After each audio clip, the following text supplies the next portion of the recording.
Very good afternoon to all of you.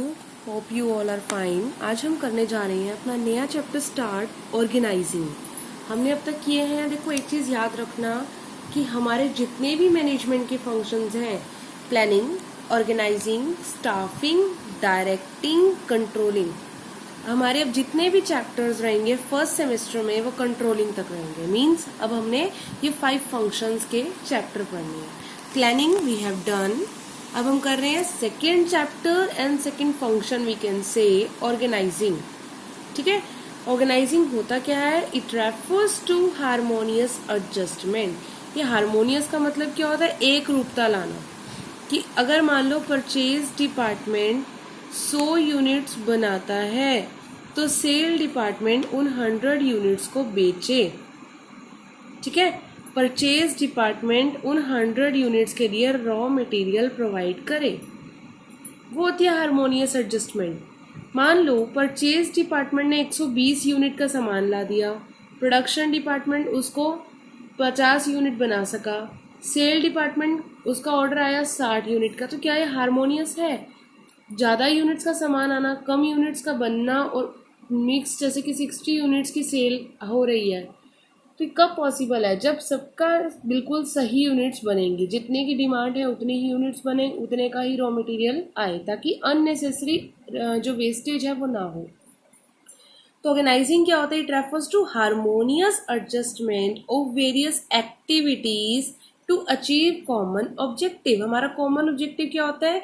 संस्था का एक उद्देश्य। संस्था को एक उद्देश्य, जैसे मान लो किसी कंपनी का उद्देश्य है कि एक महीने में 1000 यूनिट्स प्रोड्यूस करना, तो वो हमारा संस्था का उद्देश्य कि 1000 एक महीने में 1000 बनानी है, तो एक दिन में कितनी बनानी है ये डिसाइड किया जाएगा। ठीक है, तो अब कह रहे हैं संस्था के उद्देश्य जो हमने किस में डिसाइड किए थे? कॉमन ऑब्जेक्टिव, प्लानिंग में। ये जो संस्था के उद्देश्य हैं ये प्लानिंग यानी कि मैनेजमेंट के फर्स्ट फंक्शन में डिसाइड किए जाते हैं। और इन ऑब्जेक्टिव को अचीव करने के लिए, अब देखो मैंने ऑब्जेक्टिव तो डिसाइड कर लिया प्लानिंग फंक्शन में, अब उसको अचीव कैसे करना है? उसको अचीव करने के लिए कुछ एक्टिविटीज करनी पड़ेंगी। एक्टिविटीज यानी कि परचेज, सेल, प्रोडक्शन, मार्केटिंग, ये एक्टिविटीज करनी पड़ेंगी। वो एक्टिविटीज डिसाइड करना, उन एक्टिविटीज को एक ग्रुप में डिवाइड करना, उन एक्टिविटीज से संबंधित कि कौन व्यक्ति क्या काम कर रहा है। मैं ऐसे कह दूं कि मान लो मिस्टर ए इतने गुड्स बनाएंगे, मिस्टर बी इतना रॉ मटेरियल लेकर आएंगे, तो ऐसे नहीं होता। उनको अधिकार और उत्तरदायित्व भी देना। ये सब काम किसके अंतर्गत आते हैं? क्रियाएं सुनिश्चित करना, उन क्रियाओं का सामूहिक क्रम तैयार करना, उनके लिए अथॉरिटी और रिस्पॉन्सिबिलिटी डिसाइड करना, ये सब किस में आता है? ऑर्गेनाइजिंग इस फंक्शन में।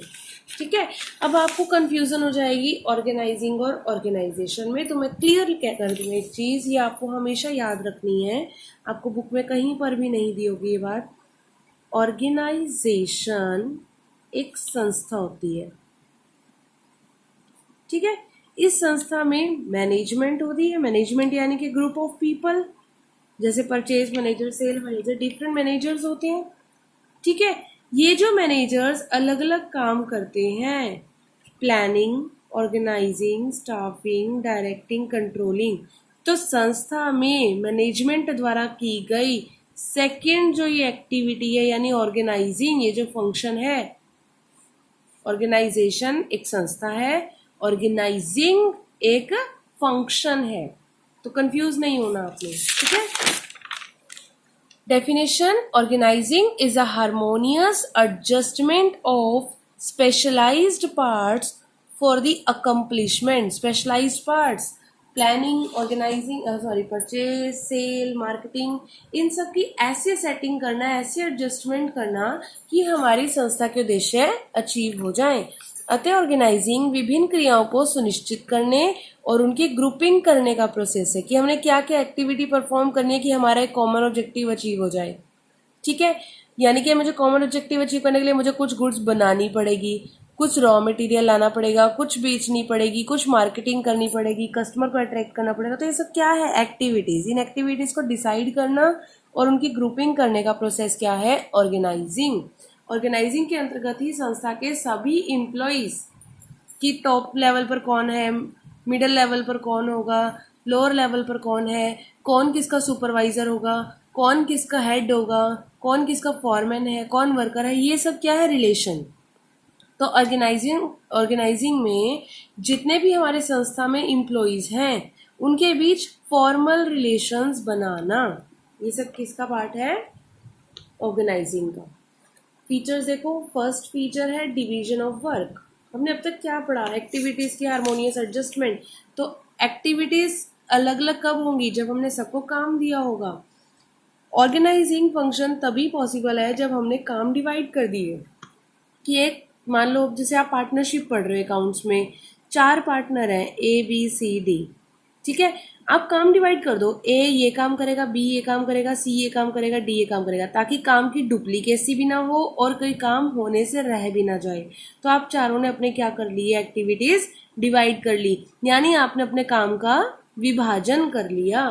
तो काम का विभाजन होना एक मुख्य कार्य है ऑर्गेनाइजिंग का, ठीक है। जैसे एग्जाम्पल देखो, एक हॉस्पिटल है, मैंने हॉस्पिटल का एग्जाम्पल क्यों लिया, ताकि आपको पता चल जाए कि हम जो मैनेजमेंट पढ़ रहे हैं, जो हम कॉमर्स पढ़ रहे हैं, it is not only limited to a company.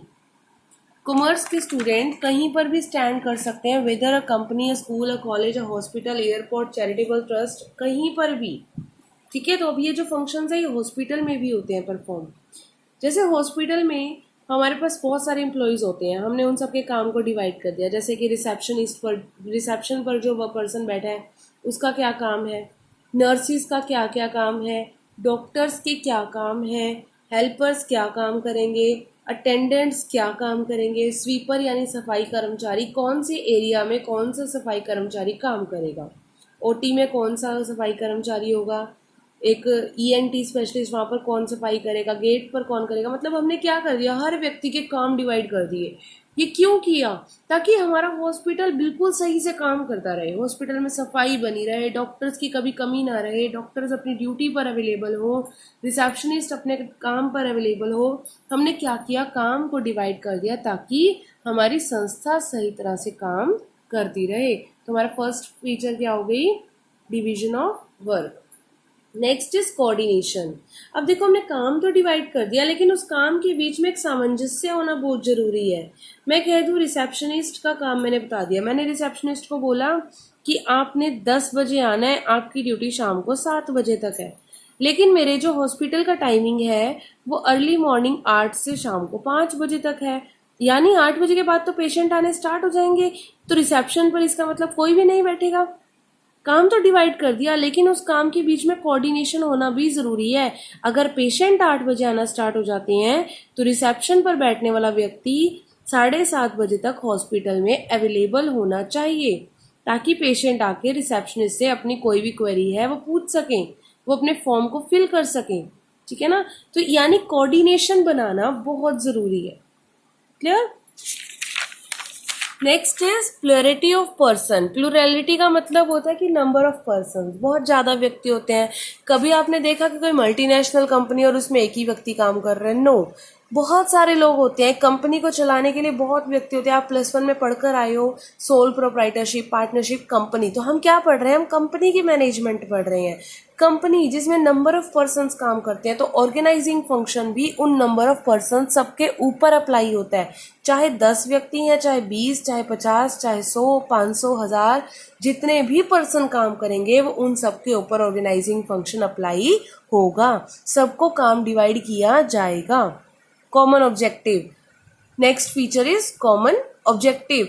हमारी जो संस्था का एक ही ऑब्जेक्टिव होगा, चाहे हमारे पास 500 व्यक्ति काम करे, वो 500 व्यक्ति की एक्टिविटीज अलग अलग होंगी, लेकिन सबका एक ही पर्पस होगा, संस्था के उद्देश्य को अचीव करना। Next is organization is machine of management. देखो ऑर्गेनाइजेशन को हमने यहाँ पर एक मशीन कहा है। जैसे मान लो आपने एक कंपनी स्टार्ट की ABC लिमिटेड, तो ABC लिमिटेड को हम एक मशीन कहें, ठीक है। आप उस कंपनी को एक मशीन कंसीडर करो, तो उस मशीन को कौन चला रहा है, मैनेजमेंट। तो क्या किसी मशीन में, आपकी वॉशिंग मशीन में अगर हम कोई खराब पार्ट डाल दें, कोई टब टूटा हुआ डाल दें, बटन खराब डाल दें, वायर खराब डाल दें, क्या आपकी मशीन काम करेगी? नो। सेम वे, जिस ऑर्गेनाइजेशन नाम की मशीन को मैनेजमेंट चला रही है तो मैनेजमेंट भी उसमें किसी भी तरह की टूट फूट बर्दाश्त नहीं करेगी, मैनेजमेंट भी उसमें किसी प्रकार की गलती बर्दाश्त नहीं करेगी, वरना ऑर्गेनाइजेशन नाम की जो मशीन है वो काम नहीं करेगी। इसीलिए मैनेजमेंट अपना सेकंड फंक्शन ऑर्गेनाइजिंग बहुत ध्यान से परफॉर्म करती है कि सभी व्यक्तियों को सही काम डिवाइड किया जाए। ठीक है, तो जितने भी हमारे एफर्ट्स हैं ताकि वो सक्सेसफुल रहें। Clear? Now make your notes and send me. Thank you.